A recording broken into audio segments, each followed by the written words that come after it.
हरे कृष्णा, जय गौर हरि, जय श्रीला प्रभुपाद। मैं अतुल्य निमाईदास आप सभी को प्रणाम करता हूं और आप सभी का स्वागत करता हूं daily dose of Bhagavad Gita series में।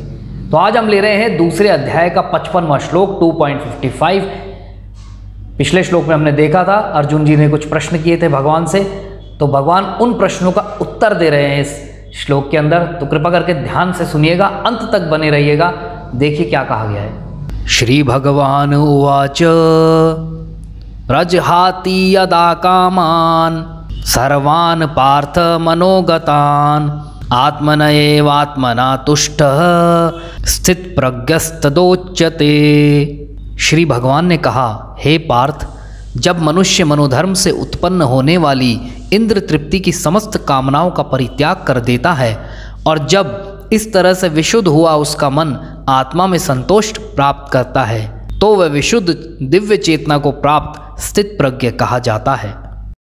तो प्रभुपाद जी इस श्लोक को समझाते हुए जो लेक्चर दे रहे हैं, उस लेक्चर में सबसे पहले जो प्रभुपाद जी ने एक पॉइंट उठाया है, वो क्या उठाया है कि यहाँ क्या यूज किया गया है वर्ड भगवान। श्री भगवान उवाच, श्री भगवान ने कहा।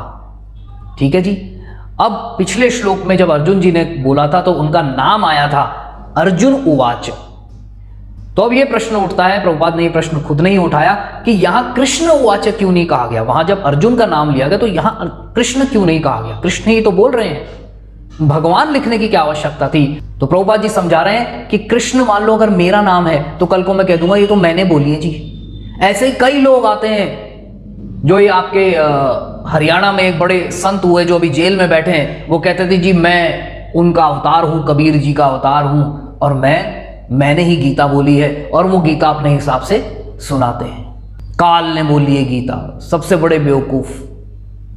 अरे भाई, इस गीता का नाम है भगवद गीता, काल गीता नहीं है। गुरुजी कहते हैं कि अगर काल ने ये गीता बोली होती तो इसका नाम होता श्री काल गीता, श्रीमद भगवद गीता नहीं होता।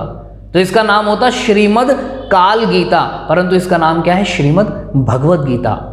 तो इसलिए यहां कोई नाम नहीं लगाया गया, भगवान लिखा गया सीधा कि भैया ये भगवान बोल रहे हैं। और जब भगवान बोल रहे हैं तो कोई सीरियस बात कर रहे होंगे। तो इसलिए इस श्लोक में भगवद गीता के जो श्लोक क्या है, बहुत ही सीरियस श्लोक है। इन सबको हमें बहुत सीरियसली समझना है और अपने जीवन में बहुत ही गंभीरता पूर्वक लगाना है। ठीक है जी। तो आगे देखिए भगवान ने क्या कहा। हे पार्थ, जब मनुष्य मनोधर्म से उत्पन्न होने वाली इंद्र तृप्ति की समस्त कामनाओं का परित्याग कर देता है। सिर्फ पहली लाइन ले रहे हैं। जब मनुष्य मनोधर्म से मनोधर्म का मतलब क्या होता है, मेरे मन के हिसाब से, धर्म के हिसाब से नहीं, मनोधर्म मेरे मन के हिसाब से उत्पन्न होने वाली इंद्र तृप्ति कि मेरे मन में आई कि इस तरीके से अगर मैं एक कार्य करूंगा तो मुझे संतुष्टि और सुख प्राप्त हो जाएगा। ये करूंगा, मैं ये खाना खाऊंगा, मैं वो करूंगा, मैं पैसा कमा लूंगा, बंगले बना लूंगा, गाड़ियां खरीद लूंगा, तो मुझे क्या मिलेगा, सुख मिलेगा। ये मनोधर्म से उत्पन्न हुई हुई इच्छाएं हैं, कामनाएं हैं। परंतु भगवान क्या कह रहे हैं, इन समस्त कामनाओं का परित्याग कर देता है और जब इस तरह से विशुद्ध हुआ उसका मन, इन इच्छाओं का परित्याग किया, उस परित्याग से क्या हुआ, मन जो है वो शुद्ध होना शुरू हो गया। तो अब प्रभु जी इसका परित्याग कैसे करें। तो परित्याग करने के लिए बड़ा अच्छा बताया गुरु जी ने कि परित्याग, वो भक्त जो होता है वो क्या सोचता है कि ये जो जिनको मैं सुख मान रहा हूं, जिस इंद्र तृप्ति की इच्छाओं को मैं मान रहा हूं कि हाँ ये इससे मुझे सुख मिलेगा, उसमें दुख ढूंढो कि नहीं ये तो दुख की चीजें हैं क्योंकि ये मुझे भगवान कृष्ण से दूर ले जा रही हैं। और दूसरी चीज क्या है, ईमानदार बनो। प्रभु जी हम तो बिल्कुल ईमानदार हैं, अपनी नौकरी एकदम ईमानदारी से करते हैं, अपना बिजनेस एकदम ईमानदारी से करते हैं। नहीं, ईमानदारी का मतलब है कि हर चीज भगवान की है, मैं अपने लिए कैसे इस्तेमाल कर सकता हूं, मैं सिर्फ उतना ही लूंगा जितना मेरे लिए आवश्यक है, जरूरत से ज्यादा नहीं। ये असली ईमानदारी है। वो मानता है कि ये सब कुछ तो भगवान का ही है और मुझे उन्हीं की सेवा में इसको लगाना है, अपनी सेवा में नहीं लगाना। और गुरुजी इसको और एक्सप्लेन करते हैं उदाहरण से। किस उदाहरण से, कि जो एक कैशियर होता है बैंक में, चाहे कोई लाखों रुपए लेकर आए जमा कराने के लिए, उससे उसको कोई खुशी नहीं होती, और अगर कोई अपने अकाउंट से लाखों रुपए निकाल के ले जाए उससे उसको कोई दुख नहीं होता, क्योंकि वो उसका है ही नहीं। उसी तरीके से हमें क्या सोचना है कि आ रहा है, भगवान का है, आने दो, जा रहा है, ठीक है, भगवान ले गए, तो उसके लिए सोना और पत्थर तो बराबर है कि पत्थर है भगवान का है, सोना है भगवान का है। असली ईमानदारी ये होती है। इस तरह से विशुद्ध हुआ उसका मन आत्मा में संतोष प्राप्त करता है। आत्मा का मतलब स्वयं में। उसको संतोष के लिए बाहर जाने की आवश्यकता नहीं है, वो अपने आप में ही क्या है, संतुष्ट है। तो वह विशुद्ध दिव्य चेतना को प्राप्त स्थित प्रज्ञ कहा जाता है। तो ऐसा जो व्यक्ति होता है वो स्थित प्रज्ञ कहा जाता है, क्योंकि उसकी चेतना जो है वो दिव्य हो चुकी है, विशुद्ध हो चुकी है, शुद्ध हो गई है पूरी तरीके से। आगे देखिए प्रभुपाद जी क्या कह रहे हैं परपट में, कृत्रिम साधन से इनको रोक पाना संभव नहीं है। किन चीजों को? जो कामनाएं, इच्छा है, जो मनोधर्म से उत्पन्न इच्छा है, उनको रोक पाना क्या है, असंभव है। नॉर्मल तरीके से ये नहीं रुक सकती। किंतु यदि कोई कृष्ण भावनावृत्ति में लगा हो तो सारी विषय वासनाएं स्वतः बिना किसी प्रयास के दब जाती है। लेकिन अपने एफर्ट से नहीं, जब हम भगवान कृष्ण की सेवा में लगते हैं तो ऑटोमेटिकली शुद्धि होती है और उससे ये चीजें खत्म होने लगती है, दबने लगती है। अतः मनुष्य को बिना किसी झिझक के कृष्ण भावनावृत्ति में लगना होगा। प्रभुपाद जी कह रहे हैं इसमें झिझकने की क्या बात है, मनुष्य जीवन तो इसी के लिए मिला है, लग जाओ।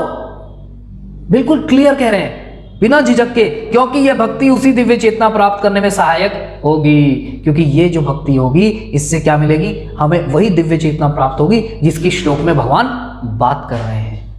घर में कोई प्रॉब्लम आ जाती है तो जो सबसे बड़ा व्यक्ति होता है, हेड ऑफ द फैमिली, उसको टेंशन हो जाती है, परंतु जो नौकर होता है या बच्चा जो होता है उसको कोई मतलब ही नहीं, वो अपना मस्ती से घूम रहा है, क्योंकि सारी टेंशन उसको लेनी है। तो हम भी क्या करते हैं, हम भगवान के दास बन जाते हैं। भगवान आप टेंशन लो, हम तो मस्त रहेंगे, आप देखो कैसे करना है सब, हम तो आपके दास हैं, हम तो आपकी सेवा करते रहेंगे, जो भी होगा जैसे करना है, जो भी तिकड़मबाजी बिठानी है वो आप बिठाओ, हम उसमें अपना टाइम वेस्ट नहीं करेंगे। नरसिंह मेहता जी के मामले में क्या हुआ, नरसिंह मेहता जी अपना हरे कृष्ण कृष्ण कृष्ण हरे हरे, हरे राम राम राम हरे हरे हर समय करते रहते थे। बेटी की शादी आई, उसके लिए धन की आवश्यकता, परंतु वो तो हर समय भगवान की भक्ति में लगे हैं। तो भगवान ने लक्ष्मी जी को ऑर्डर दिया कि तुम देखो इसकी बेटी की शादी है, जो भी लेना देना जो भी होता है वो सारा इंतजाम आपको करना पड़ेगा, ये तो मेरी भक्ति में लगा है, इसको मैं डिस्टर्ब नहीं कर सकता।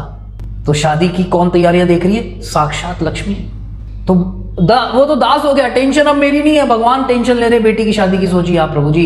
इस तरीके से शरणागत होना है, हर पूर्ण तरीके से भगवान की शरण में जाना है कि प्रभु आपको ही देखना है सब कुछ। परंतु हमारे साथ ऐसा क्यों नहीं होता, क्योंकि अभी हम पूर्ण शरणागत नहीं है। नरसिंह मेहता जी को 100% विश्वास था कि प्रभु हैं, भगवान कृष्ण है, वो सब संभाल लेंगे। हमें अभी वो विश्वास नहीं है, हमें ये मानना पड़ेगा, हमें अभी वो विश्वास नहीं है। जिस दिन उस लेवल का विश्वास हमें जग गया तो आप देखिए क्या होगा।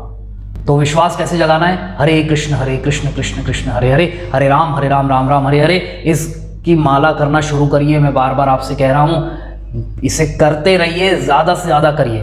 कोई प्रॉब्लम आए आप हमसे बात कर सकते हैं, कमेंट पे अपना क्वेश्चन रख सकते हैं, नहीं तो नंबर है 9929369844, इस पे आप कॉल भी कर सकते हैं, व्हाट्सएप कर सकते हैं, कुछ भी।